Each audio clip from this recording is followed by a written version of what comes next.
Sejam todos e todas muito bem-vindos a mais um episódio da série de lives Prazeres nessa Quarentena.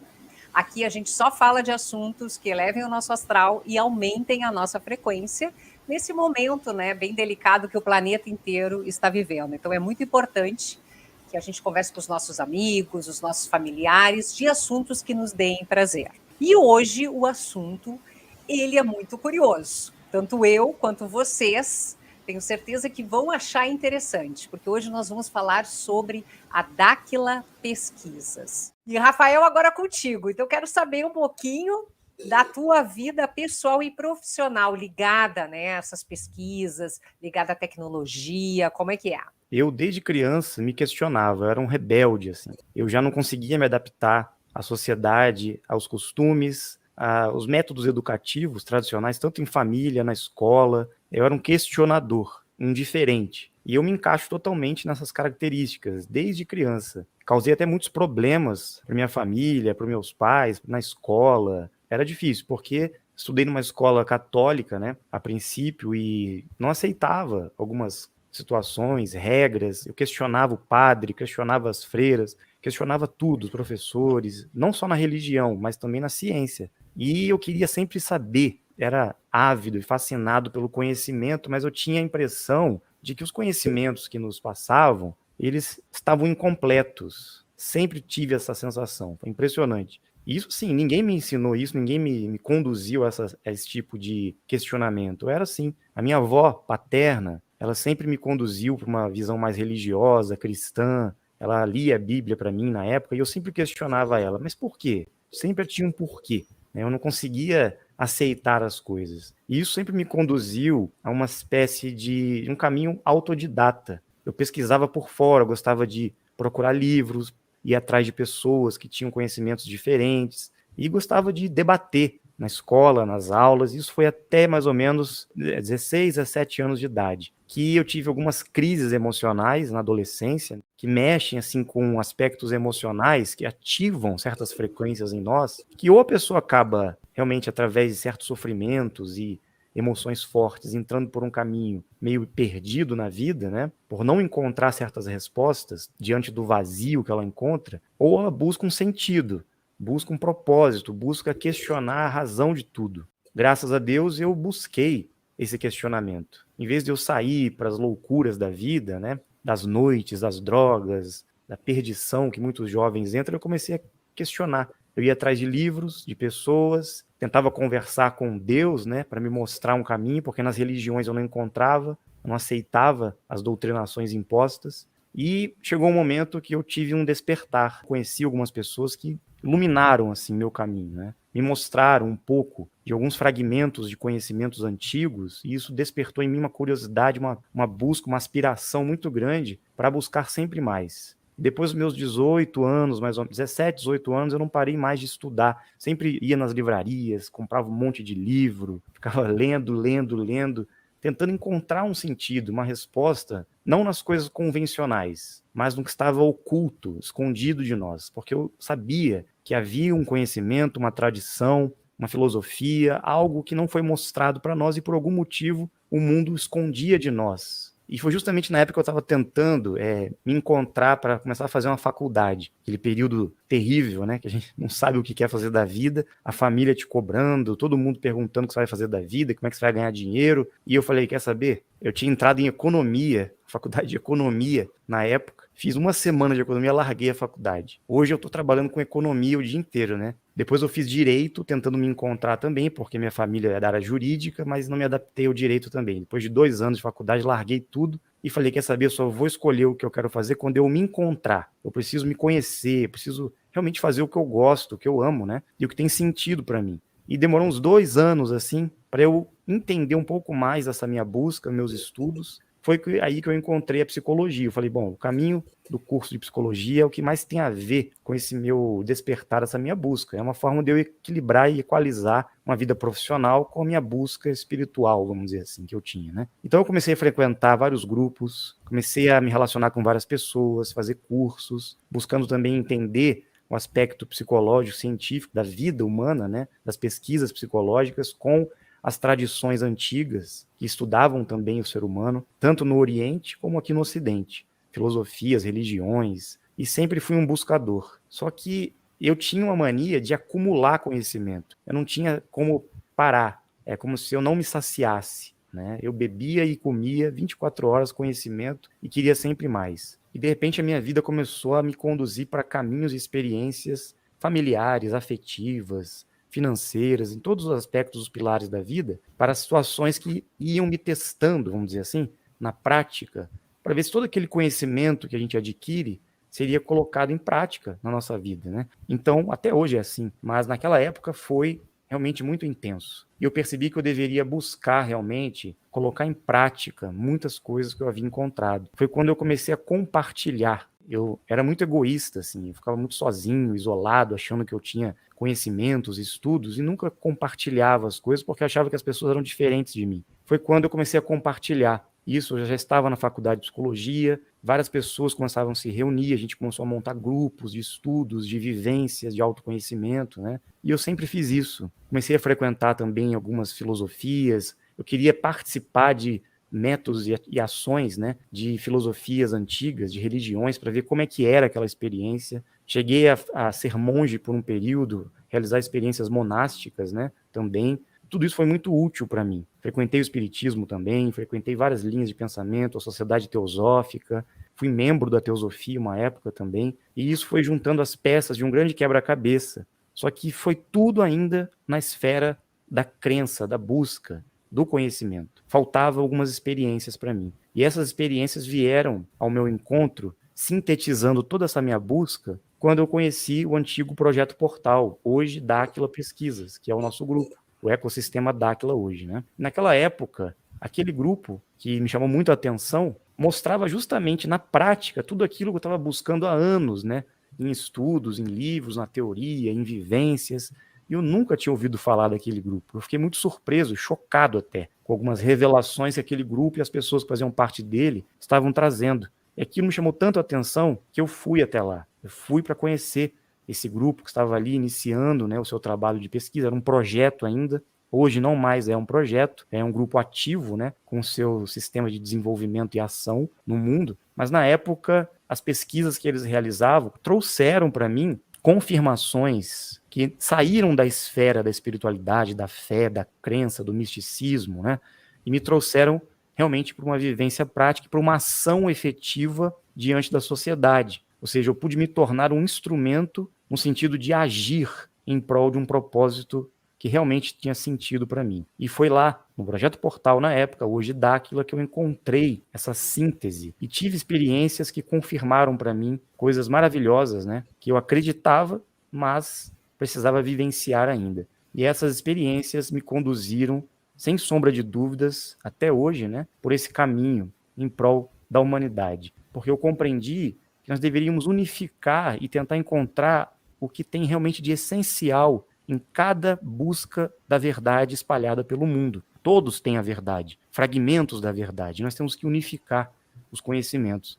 O meu canal hoje, né, chama-se Unificação do Conhecimento, tem esse foco de pesquisa, né, que é a busca do conhecimento em todas as áreas, tentando encontrar aquilo que estava oculto de nós, precisa ser revelado.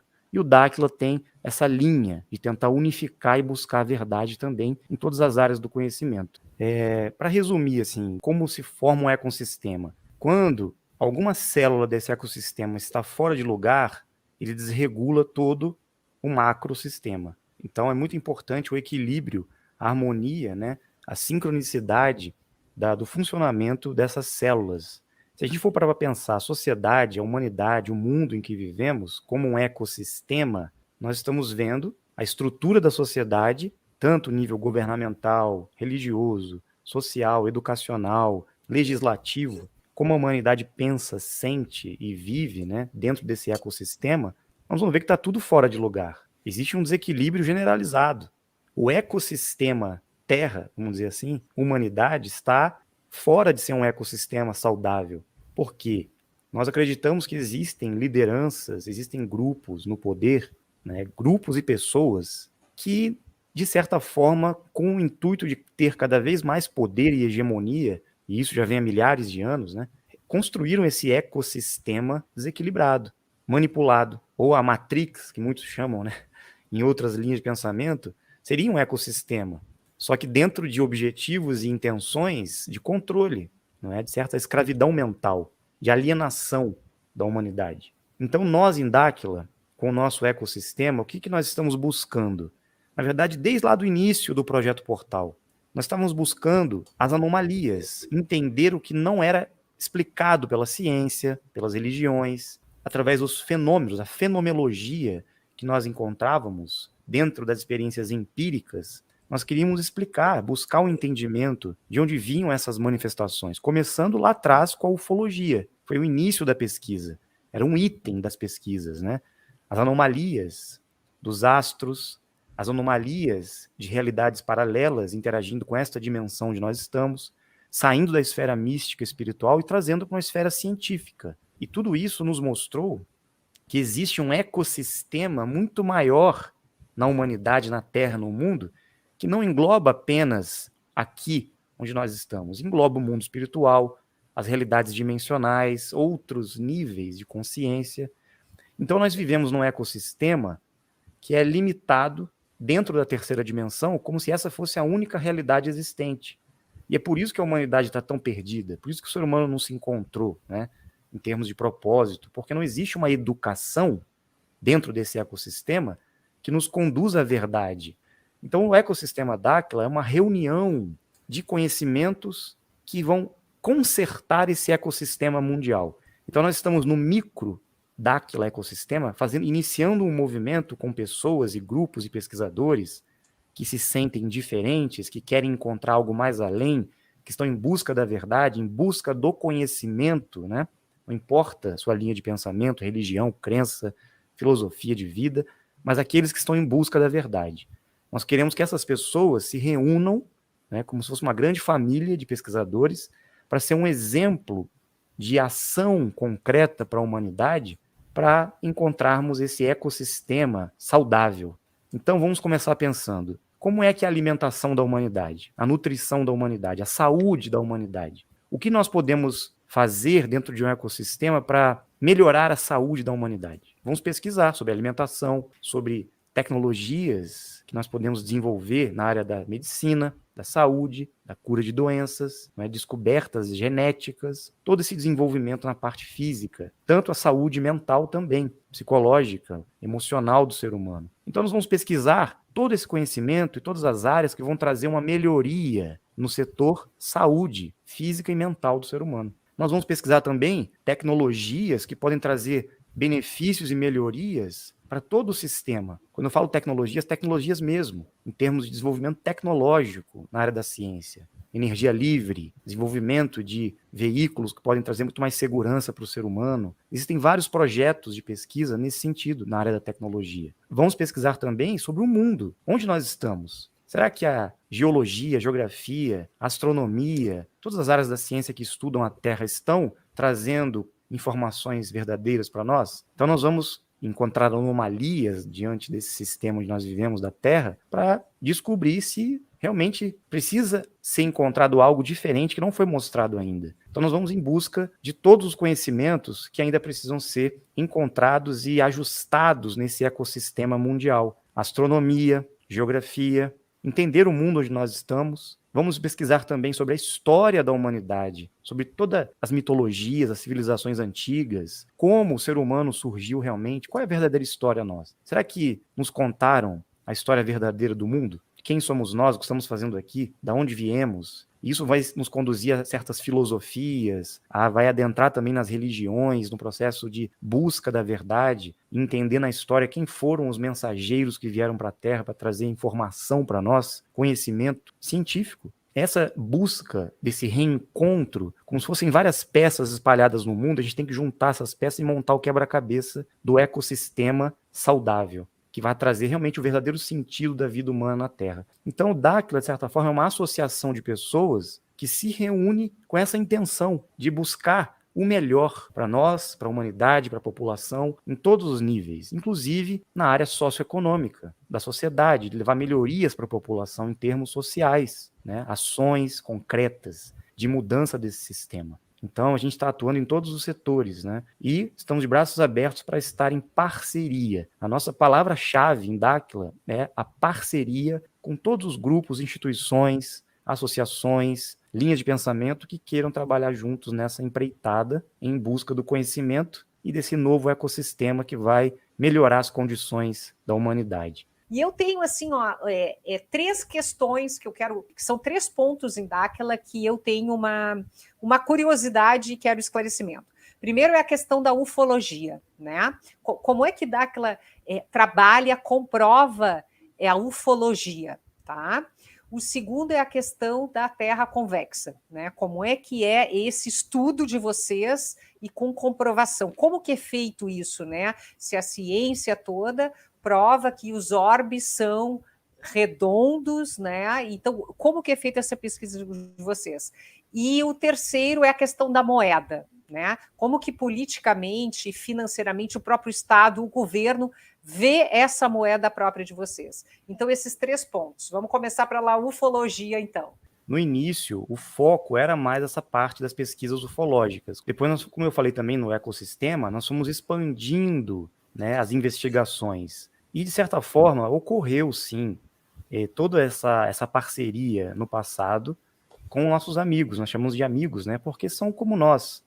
São nossos irmãos de caminhada, mais evoluídos, já estão num nível um pouco mais além do conhecimento e do desenvolvimento evolutivo. Mas são como nós, né? De certa forma, nós somos descendentes deles. Nós estamos aqui justamente para chegar nesse nível, evoluir também. E eles são nossos parceiros. É uma assessoria, não é? É um apoio, é um direcionamento que eles nos trazem de tempos em tempos para que a gente vá atrás do conhecimento, da pesquisa e da ação. Eles nos motivam a agir. Eles dizem que nós temos um compromisso, né? Todos nós. Então não é para depender nada deles, não é para ficar esperando a salvação, o milagre. Nós temos que agir. O milagre somos nós, a ação é realizada por quem está aqui na Terra. Então, nós, de certa forma, também somos seres extraterrestres, estamos encarnados aqui, mas nos sentimos diferentes? Será que nós somos daqui? Viemos de outro lugar? Então, por que nós estamos aqui encarnados, né? De certa forma, temos um compromisso, uma missão. E eles estão aqui para nos dar o suporte. E o Dáquila não foca muito nisso, nesse aspecto de você ter a fenomenologia, você vai para lá em busca, curioso em busca de fenômenos. Isso já foi uma época que até, de certa forma, foi o foco do Projeto Portal no início,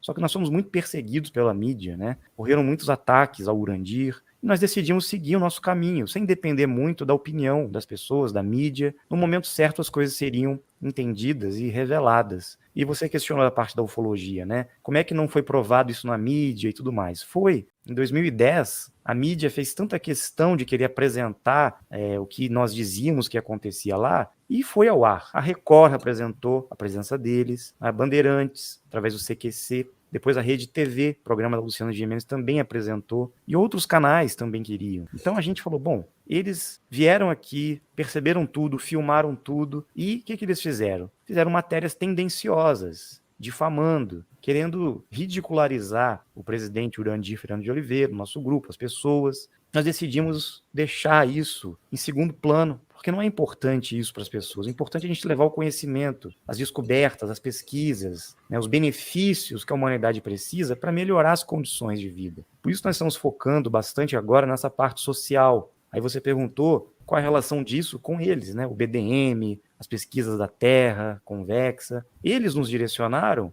a fazer esses movimentos em prol da humanidade, porque eles também querem o bem da humanidade. Eles sempre estiveram presentes. Na história das religiões, nós vamos encontrar eles atuando. Só que isso tudo foi manipulado pelos grupos, né, de poder na Terra. Agora, as coisas vão acontecer de uma maneira muito tranquila. Não precisa mais ter perseguição, guerras religiosas, conflitos, não. É tudo pela inteligência, pela sabedoria, pelo conhecimento. Nós temos que agir unidos, né? Então eles nos direcionaram, sim, passaram muitos conhecimentos para nós e disseram, pesquisem, realizem os trabalhos de campo, de pesquisa, levem para a humanidade o resultado das pesquisas, as informações que vocês encontrarem, porque fará muito bem para a população. De tempos em tempos, se for necessário, nós aqui voltaremos para falar com vocês e orientar, e dar novos direcionamentos. Eles disseram isso para nós. Então, quando é necessário, eles até vêm para fazer um contato e passar alguma informação que direcione o nosso trabalho. Mas a ação é nossa, entende? A Terra convexa. Eles direcionaram, falaram, olha, pesquisem sobre a Terra.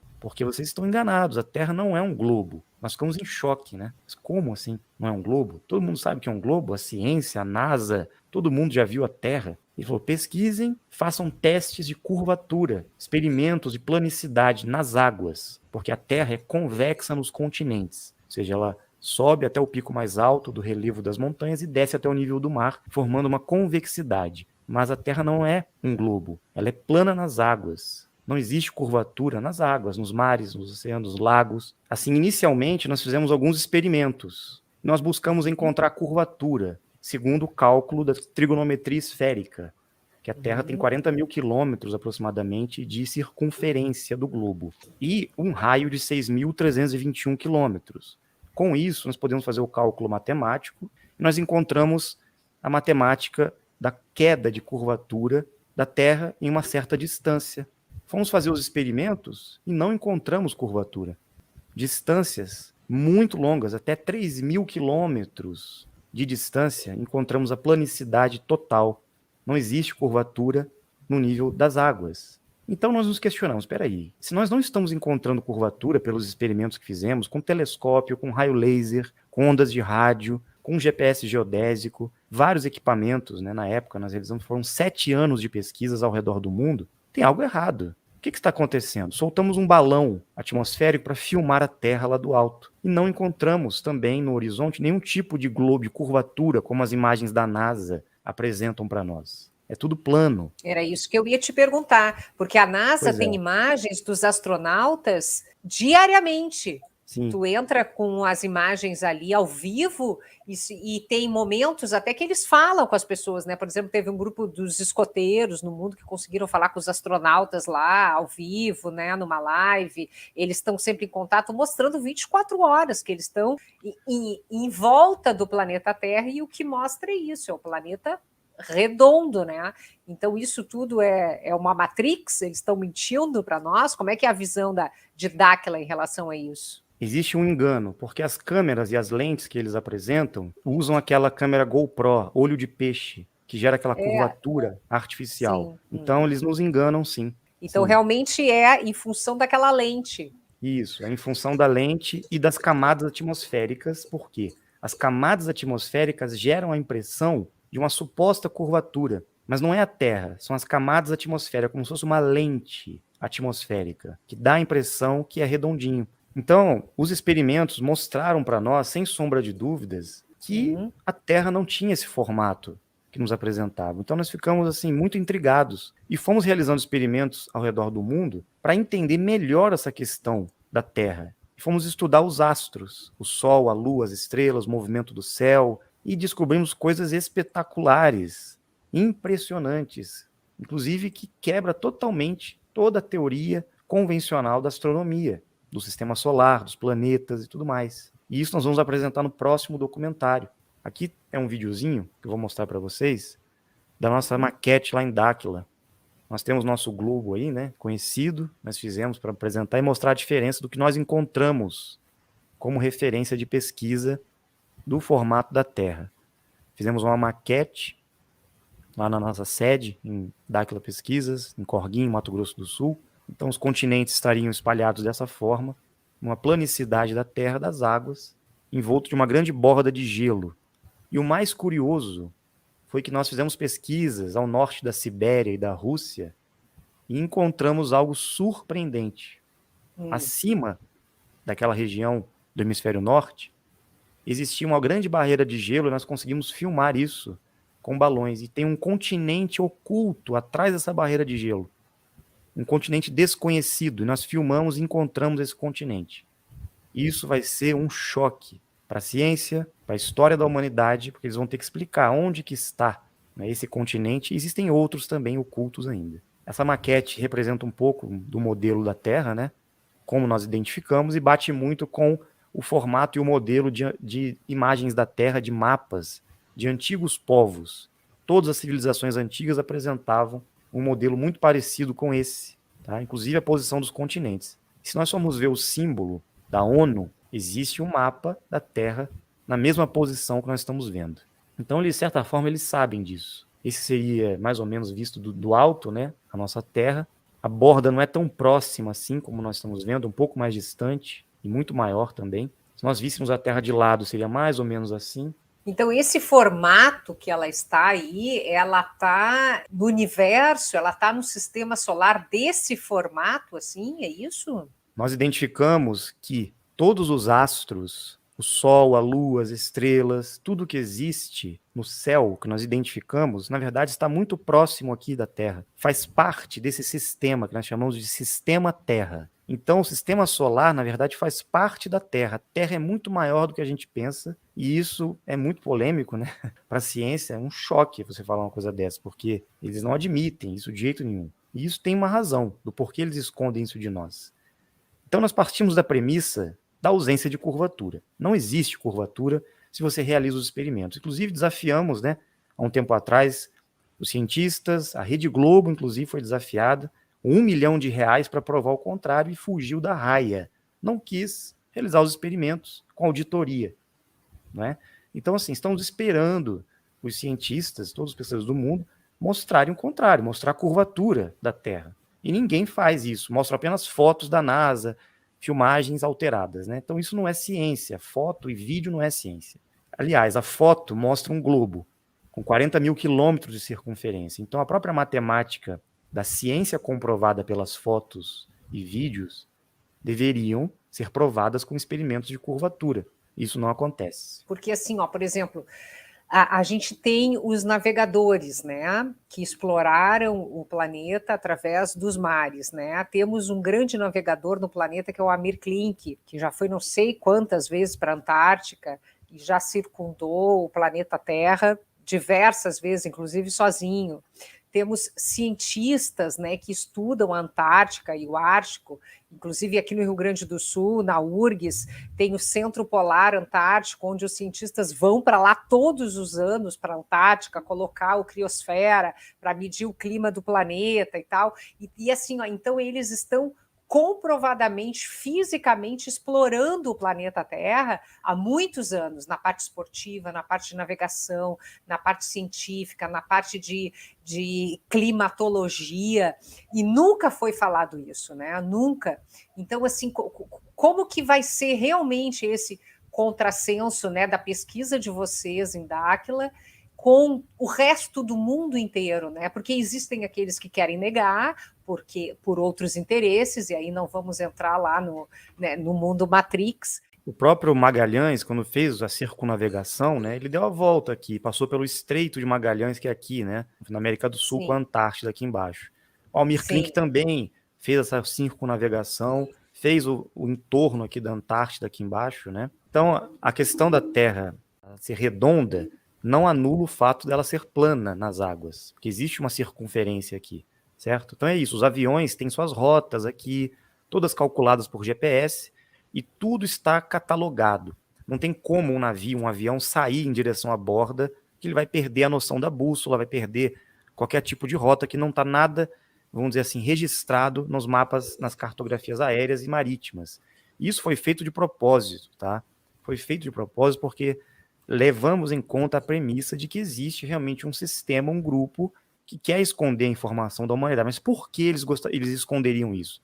Perguntaram aqui também para nós. A NASA, todas as agências espaciais do mundo inteiro estão mentindo para nós, então, de propósito. Elon Musk, todas trabalham para esse sistema. Todas estão atuando para esse sistema globalista, o próprio nome diz globalista, né? Para sustentar isso. Mas por que eles precisam esconder isso?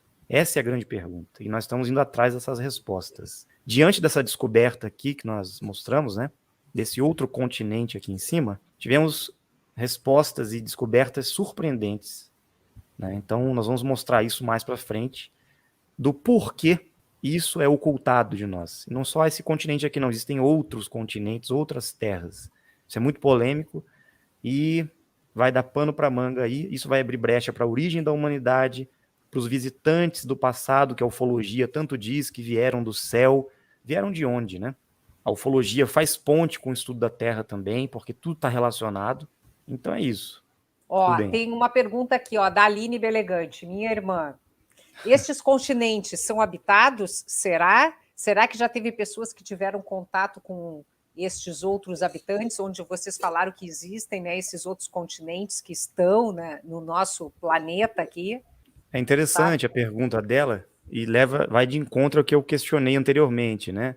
Nós estamos chegando à conclusão que sim, que existem outras raças, outros seres físicos como nós, que nós chamamos de planetários porque são da Terra mesmo, né? Não são seres que vêm realmente de outras realidades dimensionais, de outros níveis, né? São seres que estão aqui, em mundos paralelos a nós. E isso é fato. Esses visitantes antigos, né, que a arqueologia nos apresenta, os antigos astronautas que falam, né, muitos citam os Anunnaki e outros grupos, nós estamos chegando à conclusão que sim, existe grande possibilidade deles terem vindo dessas outras regiões da Terra. Eles não são de fora, eles são daqui mesmo. E a Terra é muito maior do que a gente imagina. Isso é realmente muito chocante, né? Mas o próprio almirante Richard Byrd, conhecido almirante americano, né, na década de 50, quando nas expedições que ele fez tanto para o Ártico como para a Antártica, né, ele conseguiu chegar em certas regiões na época totalmente desconhecidas, não estão nos mapas, né?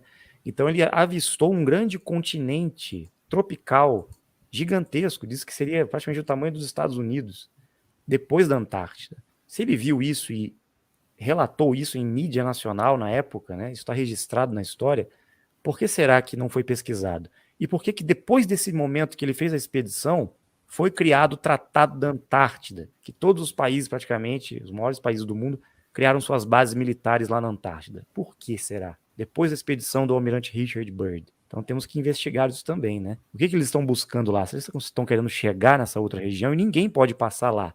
Não existe voo comercial, ninguém pode atravessar a Antártica, nenhum civil pode entrar lá. Somente militares com autorização. Por que é tão proibido aquele continente, né? Lá no Ártico, não. Todo mundo pode ir, voar, passear no Polo Norte, né? E no Polo Sul parece que é proibido. Então, assim, várias mitologias apresentavam também essa questão de outros mundos. A própria mitologia nórdica, né, apresenta a existência de 9 reinos, 9 mundos na Terra, chamado Yggdrasil. Pesquisem sobre isso, é muito interessante. E o nosso mundo, a Terra, vamos dizer assim, seria Midgard, a Terra central. Então existem outras terras, outras regiões, e nós estaríamos no centro. Por quê? Tem muita coisa no passado que explica a verdade. A gente deixou como mitologia, como contos dos povos que eram ignorantes, que não tinham conhecimento, né? E nós temos conhecimento porque a ciência diz, né? Porque os grandes cientistas e filósofos e pesquisadores do mundo estão apresentando a verdade.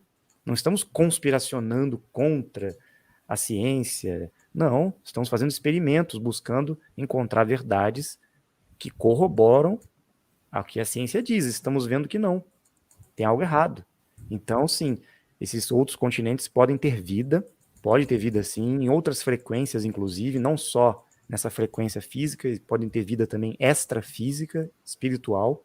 Quem sabe as colônias espirituais, o mundo espiritual, não seria aqui mesmo, em outra região da Terra também, né? E o próprio Chico Xavier dizia isso, e outros espiritualistas na época falavam que, o próprio Kardec disse, que as revelações seriam passadas pouco a pouco, não seria tudo de uma vez. O próprio espiritismo científico na época, né? Chico Xavier também apresentava essa visão, disse que muitas coisas iriam ser apresentadas, inclusive o próprio Chico disse que teria uma data limite, que os amigos das estrelas, nossos amigos de outras dimensões, viriam para trazer novas revelações. Não temos a verdade absoluta ainda. Muitas coisas serão reveladas. Então nós temos que sempre ir avançando, sem nos aprisionar em crenças, em dogmas, em ideias que são partes do movimento da revelação do conhecimento. Nós estamos envoltos de muitas mentiras, né? Então temos que ter a mente aberta. Maravilha. Como funciona o sistema financeiro de Dáquila, né? Vocês têm uma moeda, mas também existe uma troca, né? E isso funciona só na região, só para os associados. O que se troca, por exemplo? Eu posso chegar no posto de gasolina e botar combustível no meu carro e trocar por essa moeda? Como é que é esse sistema de troca? É estilo Bitcoin? O que é? Nós iniciamos um movimento na época, até para os associados, né, iniciarem essa prosperidade entre nós mesmos. Criamos um bônus social, um bônus da associação, né, que seria muito útil para nós na época, como uma moeda social. Tá? Isso é permitido, né? Dentro da lei, existem muitas cidades que têm moedas sociais, têm bônus. Nós fizemos isso em Dáquila, até para que a gente pudesse ter mais facilidade, né, na logística, no intercâmbio, nas compras e vendas dos produtos. E foi muito interessante, porque nós começamos a criar parcerias e convênios, né, com comércios da região, nas cidades próximas lá, Corguinho, Rochedo, Terenos, Campo Grande, e muitos parceiros surgiram interessados em utilizar esse bônus. Na época era um título, né, como se fosse um crédito, né, de utilidade comercial. E esse bônus serviu muito para ajudar a fomentar o comércio. E nós percebemos que isso poderia ser expandido, né, e cresceu tanto o movimento desse bônus que nós buscamos oficializar através de uma moeda digital, que hoje seria o BDM, o Bônus Dourado Mercantil, que tem como principal objetivo justamente ser uma moeda com poder de compra, uma criptomoeda, mas uma moeda digital, que está muito mais próxima das futuras moedas digitais que o governo vai implementar, porque logo, logo não vai ter mais dinheiro convencional, vai tudo mudar. E nós saímos na frente com essa moeda digital nos moldes do que está previsto, né, como um projeto socioeconômico, justamente para gerar poder de compra, fomentar a economia, né, e trazer mais dignidade para as pessoas, porque é uma moeda muito versátil, traz muita prosperidade para quem a utiliza, porque ela sofre uma valorização constante, né? Ela tem lastro, ela tem pessoas, ela tem endereço, ela tem um grupo que está fazendo de tudo para que esse sistema socioeconômico possa ser implementado para proporcionar mais liberdade, dignidade, prosperidade para a população brasileira e, quem sabe, para o mundo, né? Então está sendo um sucesso essa moeda digital, porque ela já está valendo hoje 7,73. Um BDM custa R$ 7,73. Ela começou a R$ 3, né? Super valorizada. E ela só tende a crescer. Está se expandindo, muitos comerciantes, muitos convênios estão aderindo ao BDM digital, está sendo muito bom, lá principalmente em Mato Grosso do Sul, né, está se expandindo por todo o Brasil agora, e existem várias modalidades, né, de você entender o funcionamento dessa moeda, e é muito amplo esse entendimento. Existem investidores também aplicando no BDM, realizando compra e venda, mas não é igual a criptomoeda convencional, não é igual ao Bitcoin, não é igual a essas moedas especulativas, né, que estão no mercado, super voláteis, né, que as pessoas usam para fazer compra e venda e ganhar dinheiro absurdamente em cima disso e perdem muito dinheiro também no mercado.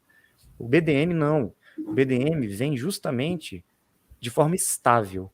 Ele vai gerando prosperidade e crescendo gradualmente na medida que o nosso lastro, que é tudo isso é registrado também, né, porque nós temos várias empresas no ecossistema, o próprio BDM seria o combustível do ecossistema Dáquila financeiro, né, para trazer cada vez mais recursos e prosperidade e crescimento para todos, para expandir justamente o nosso objetivo, que são as pesquisas em todo o mundo.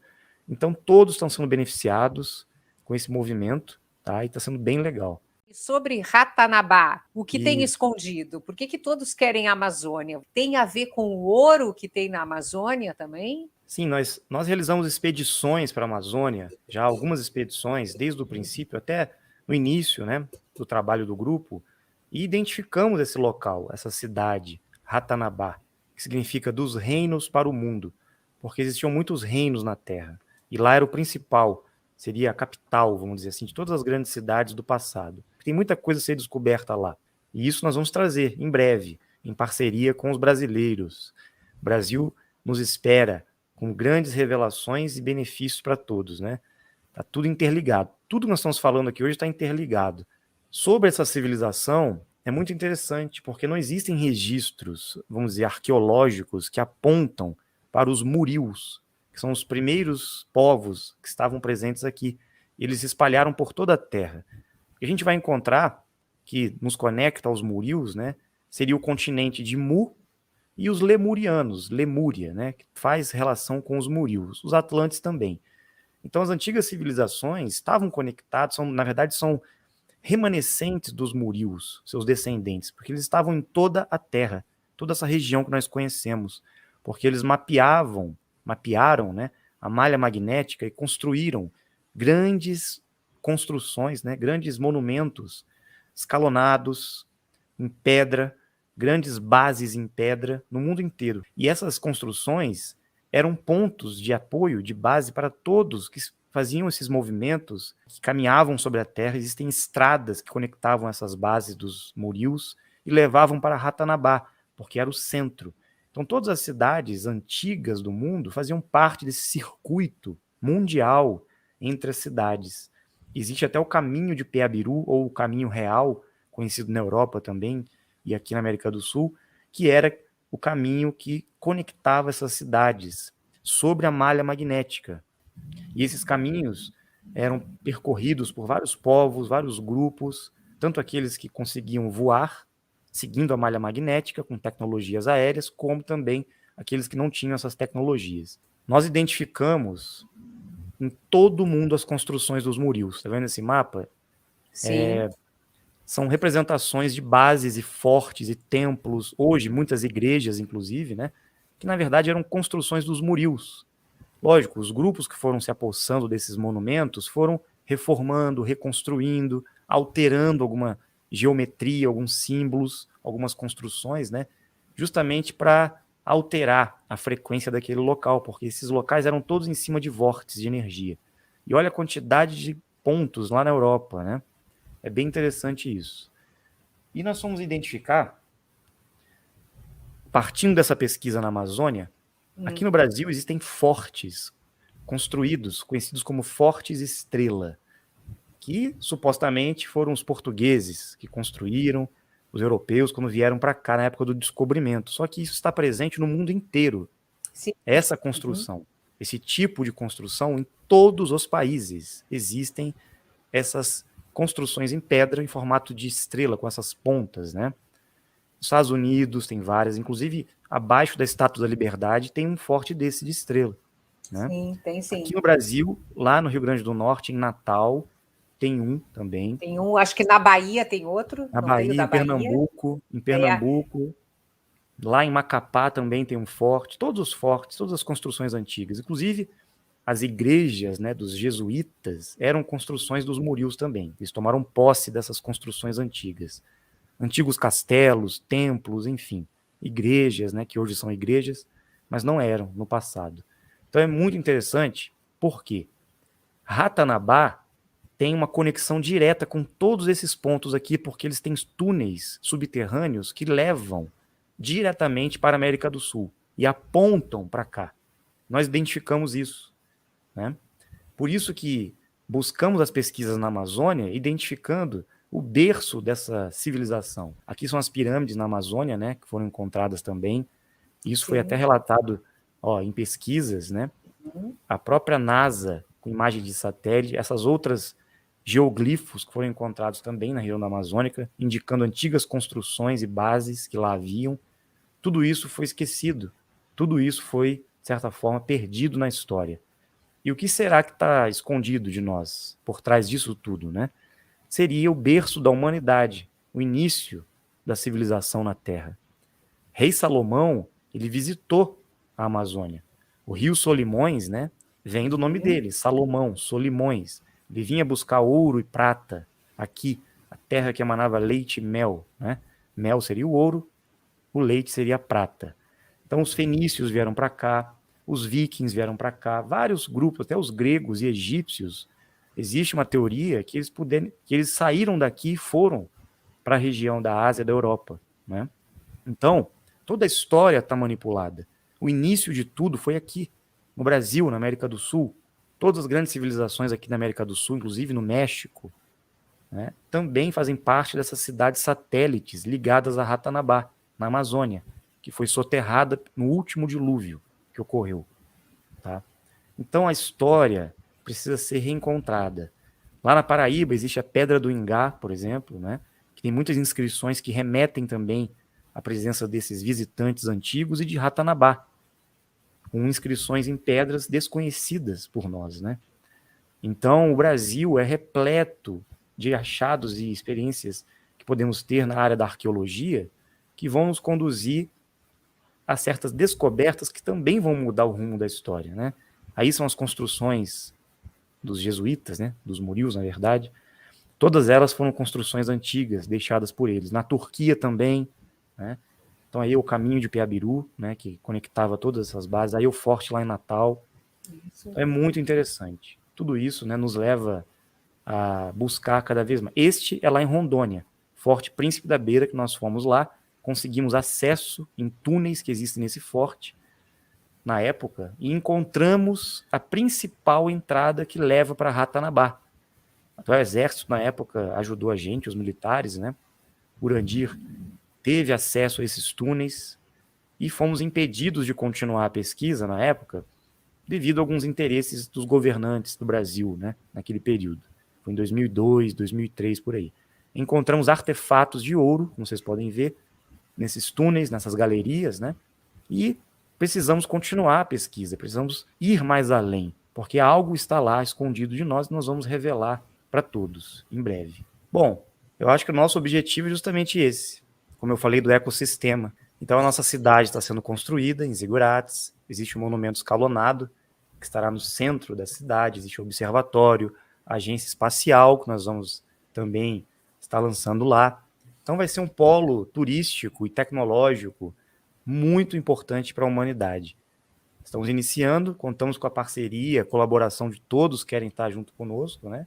E qualquer pessoa pode morar em Zigurates ou tem que ser associado da Dáquila? Seria interessante a pessoa se associar, conhecer, participar, né, durante alguns meses, para ela sentir realmente esse chamado, se é aquilo que realmente ela quer. É importante, né? Não fazemos nada assim de forma precipitada. À medida que você se associa, participa e realmente sente no coração que você faz parte desse grupo, desse trabalho, fica aberto, né? Para os associados adquirirem, sim, seus lotes, construírem suas casinhas.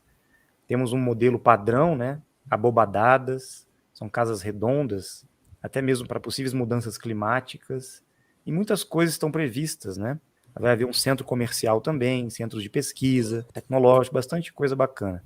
Então, quem quiser conhecer mais, também veja o site Zigurates, existe, né, no Facebook, no Instagram, no site de Dáquila também, do ecossistema, apresenta algumas coisas. Não tem muitas coisas legais. Então, fica meu agradecimento aqui a você, Ana, Karina, todos que estão presentes na live hoje, todos os parceiros de Dáquila que estão aí.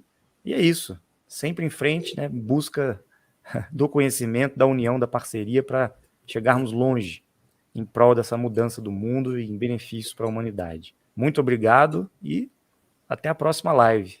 Gratidão. Estamos aqui para nos unirmos, para agregar em tudo, né? Cada um com a sua opinião, com o seu respeito, mas a verdade tem que ser dita, né? Então a gente tem esses canais de comunicação, esses meios para a gente poder informar as pessoas, né? Não esconder isso e questionar. Questionar é a melhor fonte que nós temos, né? Em tudo. Tem muita gente aqui, gente pedindo, né? Venha conhecer Dáquila, que seremos todos bem-vindos. Estarei lá. Brevemente quero conhecer, sim. Então, ótima noite para vocês. Obrigada por ficarem aqui até o final, né? Vamos abrir a nossa mente, expandir, porque uma mente que se expande nunca mais volta ao tamanho original. Então, um beijo, ótima noite. Fiquem com Deus e abram suas mentes. Até lá.